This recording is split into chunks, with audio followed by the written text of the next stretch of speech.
Hello, in this video we will discuss about the nuclear structure.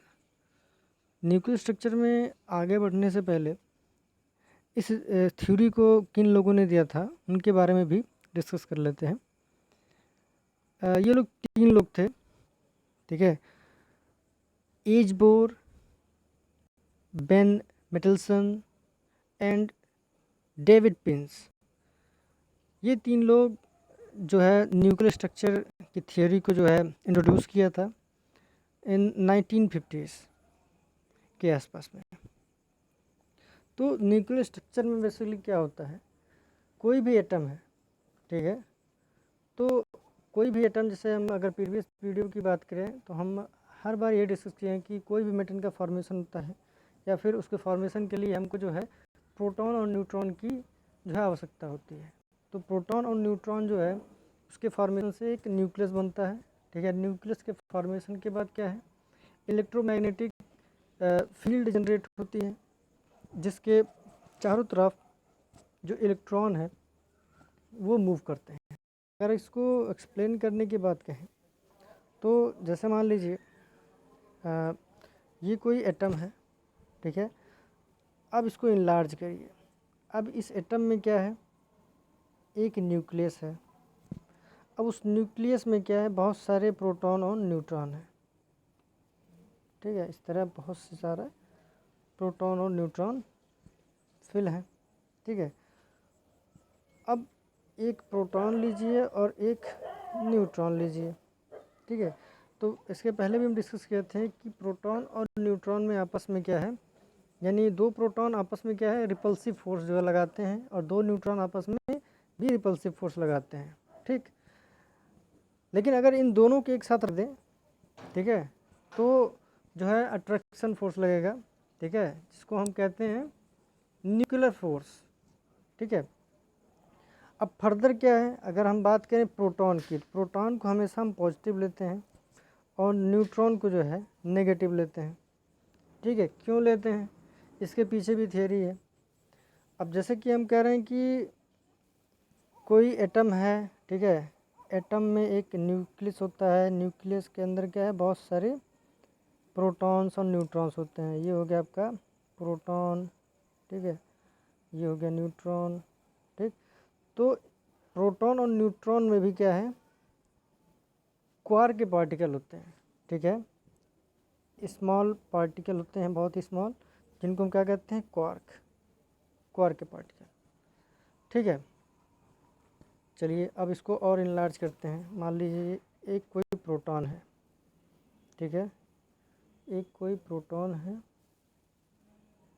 एक minute,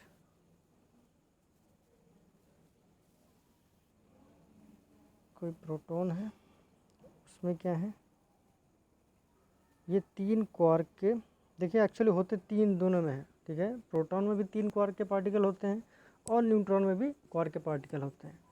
और quark जो है दो प्रकार के होते हैं, ठीक है।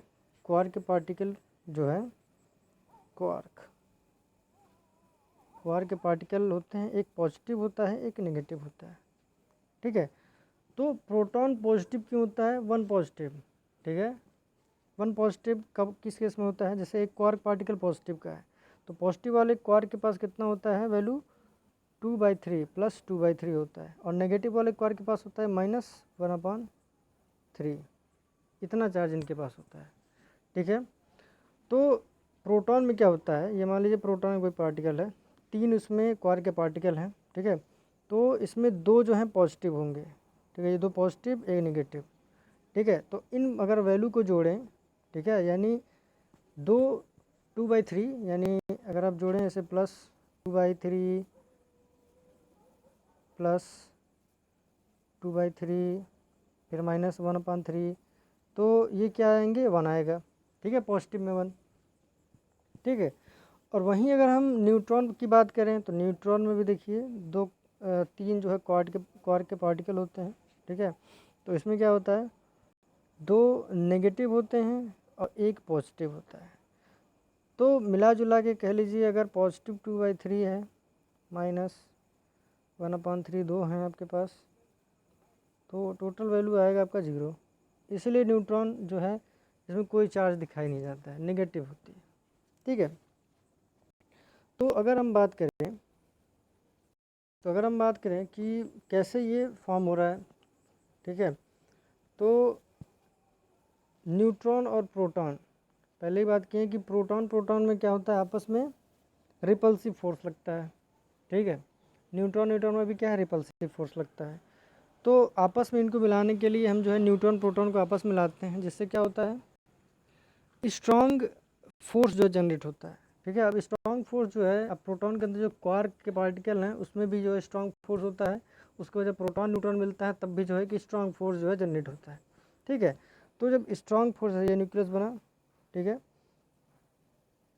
इसके अंदर जो है न्यूट्रॉन प्रोटॉन है। ठीक है, तो इस न्यूक्लियस के चारों तरफ क्या है, एक स्ट्रॉन्ग न्यूक्लियर फोर्स जनरेट हुआ। स्ट्रॉन्ग न्यूक्लियर फोर्स एक स्ट्रॉन्ग फोर्स होता है। ठीक है, इसके बारे में डिस्कशन हम लोग कर चुके हैं, फंडामेंटल फोर्सेस इन यूनिवर्स में, इसमें हम लोग पता कर लिए थे, हम लोग इसमें डिस्कस किया गया था कि जो स्ट्रॉन्ग न्यूक्लियर फोर्स होता है सबसे स्ट्रॉन्ग होता है, ग्रेविटेशनल फोर्स से भी ज़्यादा है। ठीक है, उसके बाद क्या होता है, आपका जो है इलेक्ट्रोमैग्नेटिक फील्ड जनरेट होता है। ठीक है, इलेक्ट्रोमैग्नेटिक फील्ड ऐसे जनरेट होगा जिसके चारों तरफ क्या होते हैं, इलेक्ट्रॉन्स मूव करते हैं। ठीक है, इलेक्ट्रॉन्स मूव करते हैं, चारों तरफ क्या है, न्यूक्लियस के चक्कर लगाते हैं। ठीक है, तो ये रहा बेसिक न्यूक्लियर स्ट्रक्चर। ठीक है, न्यूक्लियर स्ट्रक्चर यही है कि न्यूक्लियर स्ट्रक्चर फॉर्म करने के लिए आपको क्या चाहिए, न्यूट्रॉन और प्रोटॉन। ठीक है, एक चीज़ इसमें रह गया, अगर हम न्यूट्रॉन प्रोटॉन की बात करें, ठीक है, तो ये रहा प्रोटॉन और ये रहा न्यूट्रॉन, इनके कॉम्बिनेशन को हम कहते हैं न्यूक्लियॉन्स। ठीक है, यानी अगर हम कोई कोई न्यूक्लियस है, तो न्यूक्लियस में जो है प्रोटॉन न्यूट्रॉन के जोड़ी को ही हम कहेंगे, उसमें न्यूक्लियॉन्स हैं, हम सेपरेट नहीं कहेंगे कि प्रोटॉन या न्यूट्रॉन। ठीक है, अगर उसके बेसिक डिटेल डिस्कशन की अगर हम बात करेंगे, ठीक है, यानी अगर हमको मास डिफेक्ट निकालना है, बाइंडिंग एनर्जी जब निकालना है, तब वो जो हम कैलकुलेट करते हैं कि भाई इस एलिमेंट में जो है कितना आपके प्रोटॉन है, ठीक है, कितना नंबर ऑफ न्यूट्रॉन है। ठीक है, यानी एटॉमिक मास से हम कैलकुलेट कर लेते हैं। ठीक, तो ये है न्यूक्लियर स्ट्रक्चर की बेसिक थ्योरी। ठीक है, जो कि टोटली क्या है, इसी से आपका आगे फर्दर और डिवाइड, जैसे और नील बोर साहब आए, जिन्होंने पूरा जो कह लीजिए आपका इलेक्ट्रॉनिक स्पेक्ट्रम को उन्होंने यानी एसपीडीएफ वाला कॉन्सेप्ट दिया, KLMN पे जो है उन्होंने जो है सिस्टम दिया। ठीक है, स्पिन थ्योरी को उन्होंने दिया, तो बहुत सी चीज़ें इसमें हुआ। ठीक है, तो ये है आपका बेसिक जो है न्यूक्लियर स्ट्रक्चर। ठीक है, तो एक बार बात को कंपाइल करते हैं कि न्यूक्लियर स्ट्रक्चर में बेसिकली क्या था। एक जो है आपका, अगर हम पिक्चोरियल व्यू की बात करें, एक बार रुकिए, पिक्चोरियल दिखाते हैं आपको। ये देखिए, ये एक पिक्चोरियल व्यू है, जैसे मान लीजिए आपका ये आपका रहा आपका न्यूक्लियस। ठीक है, एटम है, एटम के अंदर ये न्यूक्लियस आपको दिख रहा है, न्यूक्लियस जो है ये आपका है। ठीक है, जो डायमीटर भी दिया गया है। ठीक है, तो फंडामेंटल फोर्स में लोग डिस्कस किए थे कि जो आपका न्यूक्लियर फोर्स है वो 10⁻15 जो है सेंटीमीटर के रेंज में वर्क करता है। ठीक है, तो ये देखिए न्यूक्लियस का जो है आपका जो दिख रहा है, उसके बाद न्यूक्लियस के अंदर जो प्रोटॉन है उसके बारे में डिस्कशन किया गया है। ठीक, तो जो भी हम बात किए कि हर एक न्यूट्रॉन और प्रोटॉन में क्वार्क के पार्टिकल होते हैं। ठीक है, तो ये रहा आपका क्वार्क का पार्टिकल। ठीक है, ये इंडिविजुअल क्वार्क है। ठीक, तो देखिए अभी इसके और पहले अगर बात करें, और जो है बात ये हो रहा था कि जो प्रोटॉन और न्यूट्रॉन है उसको फर्दर सब डिवाइड नहीं कर सकते हैं, लेकिन ऐसा नहीं है। देखिए आपका जो है सब डिवाइड यहाँ पे दिख रहा है, क्वार्क के पार्टिकल भी होते हैं। लेकिन अब ये थ्योरी है कि भाई अब ये भी चल रहा है कि क्वार्क के पार्टिकल को फर्दर हम डिवाइड नहीं कर सकते हैं। ठीक है, कोई बात नहीं, अभी ये चल रहा है, लेकिन शायद आगे और जो है अगर इन्वेंशन हो, ठीक है, और उसको डिटेल में जाए, तो शायद ये भी क्वार्क के पार्टिकल भी जो है डिवाइड हो जाए। ठीक है, तो ये रहा बेसिक आपके पास। ये देखिए स्कीमेटिक डायग्राम इलेक्ट्रॉन के बारे में दिखाया गया है कि इसमें जो है रेडियस कितना है, कितनी रेंज तक है ये। ठीक है, तो ओवरऑल इस थियरी को जो है 1950 में जो एज बोर थे, ठीक है, Aage Bohr, Ben Mottelson and David Pines द्वारा इसको 1950 में इस थियरी को इंट्रोड्यूस किया गया था। ठीक है, तो हम लोग इस थियरी में जो है लगभग सभी पॉइंट को डिस्कस कर लिए कि कैसे एक एटम जो है न्यूक्लियस से फॉर्म होता है, न्यूक्लियस के अंदर न्यूक्लियॉन्स कैसे जो है अरेंज होते हैं, एक स्ट्रॉन्ग न्यूक्लियर फोर्स के द्वारा ये अरेंज होते हैं। ठीक है, और प्रोटॉन और न्यूट्रॉन जो भी है, ठीक है, उसके अंदर सब डिवाइड होके जो भी पार्टिकल, जैसे क्वार्क के पार्टिकल हो गए, ठीक है, तो क्वार्क के पार्टिकल जो है इसमें जो है आपके हो गए। इन क्वार्क पार्टिकल के चार्ज के बारे में डिस्कशन हो गया कि जो आपके पॉजिटिव क्वार्क होते हैं उसमें जो है +2/3 का जो है चार्ज होता है, और नेगेटिव वाले में कितना होता है आपका माइनस में 1/3। ठीक, तो इसी के बेसिस पे जो है हम लोग डिफाइन किए थे कि प्रोटॉन पॉजिटिव चार्ज है और न्यूट्रॉन में नेगेटिव चार्ज है, ठीक है, या फिर ज़ीरो चार्ज है जो भी है। तो इसके बारे में हम लोग इस थियरी में डिस्कस किए। ओके, और भी इसके अगर फर्दर कुछ हमको अगर कह लीजिए कि सब टॉपिक मिलते हैं, या फिर इसमें और भी कुछ डिविजन्स होंगे, या फिर और आपकी कोई क्वेरीज वगैरह होगी, तो इस पर जो है हम एक फिर से वीडियो लेके आएंगे।